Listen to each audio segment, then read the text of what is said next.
A young girl born with a sacred birthmark becomes the center of a long-buried secret between two families. As she grows, she discovers the truth about her origins and must choose between revenge and forgiveness. In the quiet village of Amata, under the call of talking drums and moonlit skies, a baby girl was born with a rare golden birthmark shaped like a half-moon. Her name, Nkemdili, my own will stay. The village elders whispered, she is a child of destiny, a child of two promises. But no one dared explain what that meant. Her mother, Mama Adana, raised her alone. People believed her father died before she was born.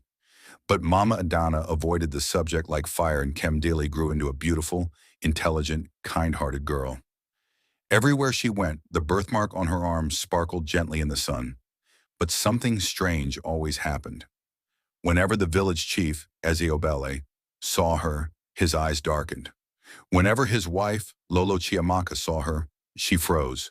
One day during the New Yam festival, Nkemdili danced with the village girls. The drums stopped suddenly. Lolo Chiamaka fainted as her eyes locked on the birthmark. That night, Ezeobele stormed into Mama Adana's compound. You must take that child and leave this village, Adana cried. She has done nothing wrong.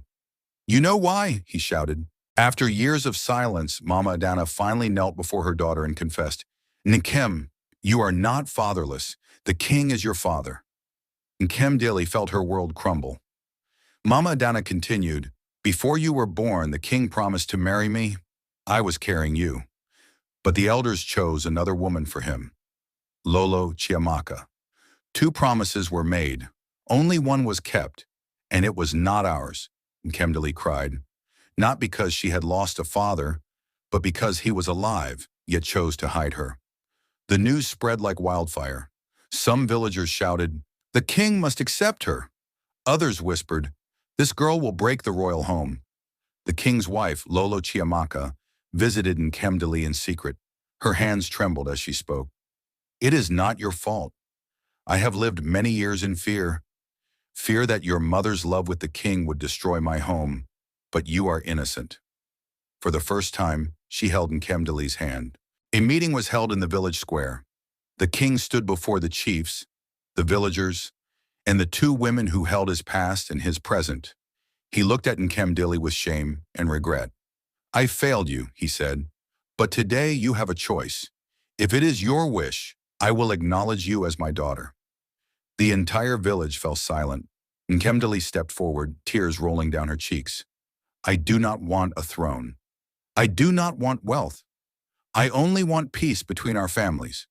She knelt before the king, then before his wife, then hugged her mother.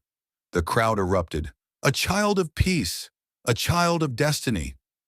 From that day, Nkemdili became the princess of two promises. Not because of royal blood, but because she united a broken family and healed old wounds. The drums beat that night louder than ever, celebrating a girl who chose forgiveness over revenge. Nkemdili, the girl once hidden in shame, became the symbol of unity in the village of Amata. By choosing peace over anger and forgiveness over revenge, she healed wounds that had festered for decades. The king, humbled and broken by guilt, accepted his past. Lolo Chiamaka released the fear she had carried in silence.